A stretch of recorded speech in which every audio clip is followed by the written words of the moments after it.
Hello, നമുക്കിന്നൊരു അടിപൊളി chicken കറി ഉണ്ടാക്കി നോക്കിയാലോ?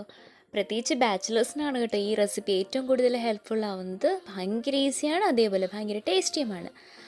അതിനു വേണ്ടി ഞാനിവിടെ ഒരു കുക്കർ എടുത്ത് സ്റ്റൗവിൽ വെച്ചിട്ടുണ്ട്. നന്നായി ചൂടായി വന്ന ശേഷം അതിലേക്ക് നമുക്ക് ഇങ്ങനെ കുറച്ച് വെളിച്ചെണ്ണ ഒഴിച്ചു കൊടുക്കാം കേട്ടോ. ഇനി ഈ എണ്ണ ഒന്ന് ചൂടായി വരുന്ന സമയത്ത് നമുക്ക് ഇതേപോലെ കുറച്ച് സ്പൈസസ് ആഡ് ചെയ്ത് കൊടുക്കുകയാണെങ്കിൽ നല്ലൊരു സ്മെല്ലുണ്ടാവും. നമ്മുടെ ചിക്കൻ കറിക്ക് നല്ലൊരു ഫ്ലേവറും കിട്ടും. അങ്ങനെ നമ്മൾ ഇനി ഇതിലേക്ക് ചേർത്ത് കൊടുക്കാൻ വേണ്ടി പോകുന്നത് ഒരല്പം കുരുമുളക് പൊടിയാണ്. അപ്പം കുരുമുളക് പൊടി അത്യാവശ്യത്തിന് ചേർക്കുന്നതുകൊണ്ട് നമ്മൾ മുളക് പൊടി കുറച്ചേ ചേർക്കുന്നുള്ളൂ. ഇനി ഇതിലേക്ക് ഇതേപോലെ ഇഞ്ചിയും വെളുത്തുള്ളിയും പേസ്റ്റ് ആക്കിയതൊന്ന് ചേർത്ത് അതിൻ്റെ പച്ചമണം മാറുന്നവരെ വഴറ്റാം. അതിനുശേഷം നമുക്ക് അതിലേക്ക് സ്ലൈസ് ചെയ്ത് വെച്ചിരിക്കുന്ന സവാളയും കൂടെ ചേർത്ത് കൊടുക്കാം. ഇൻഗ്രീഡിയൻസിൻ്റെ അളവൊക്കെ നമ്മൾ ഡിസ്ക്രിപ്ഷനിൽ ആഡ് ചെയ്യുന്നുണ്ട് കേട്ടോ, അപ്പോൾ അത് എല്ലാവരും ചെക്ക് ചെയ്യാൻ മറക്കരുത്. അങ്ങനെ നമ്മുടെ സവാള ജസ്റ്റ് ഒന്ന് വഴന്ന് വന്നിട്ടുണ്ട്. ഇനി ഇതിലേക്ക് നമുക്ക് വേണ്ടുന്ന മസാലക്കൂട്ടൊക്കെ ചേർത്ത് കൊടുക്കാം കേട്ടോ.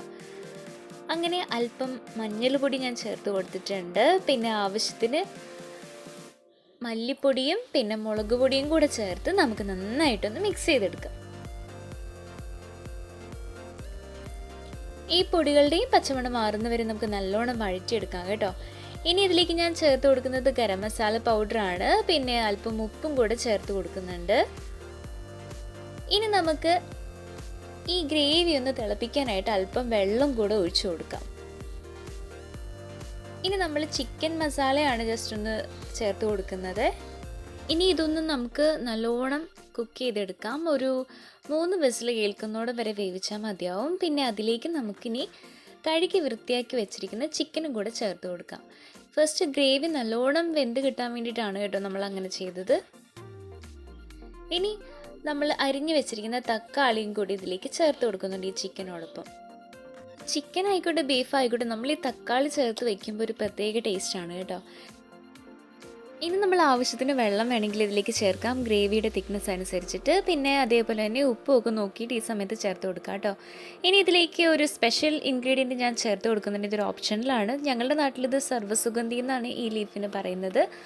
അങ്ങനെ ഞാനത് ചേർത്ത് കൊടുത്തു. ഒരു മേമ്പൊടിക്ക് വേണ്ടിയിട്ട് അല്പം കുരുമുളക് പൊടിയും പിന്നെ കുറച്ച് മസാലപ്പൊടിയും കൂടി ചേർത്ത് ജസ്റ്റ് ഒന്ന് വേവിച്ചെടുക്കുന്നുണ്ട്. അപ്പം കുക്കറിൽ നമ്മളൊന്ന് മൂടി വെച്ചിട്ട് ഒരു 2 വിസിലും കൂടി ഈ സമയത്ത് കേൾപ്പിച്ചെടുക്കുകയാണെങ്കിൽ നല്ലോണം കുക്കായി കിട്ടും. അപ്പോൾ ഇത്രയേ ഉള്ളൂ നമ്മുടെ ചിക്കൻ കറി. ബാച്ചിലേഴ്സിനൊക്കെ ഭയങ്കര ഹെൽപ്ഫുൾ ആവുമെന്ന് ഞാൻ വിചാരിക്കുകയാണ്. അതേപോലെ നല്ല ടേസ്റ്റിയുമാണ് കേട്ടോ. അപ്പം എല്ലാവരും ട്രൈ ചെയ്ത് നോക്കണം. വീഡിയോ ഇഷ്ടമായ ലൈക്ക് ചെയ്യാനും ഷെയർ ചെയ്യാനും സബ്സ്ക്രൈബ് ചെയ്യാനും മറക്കല്ലേ. Bye bye.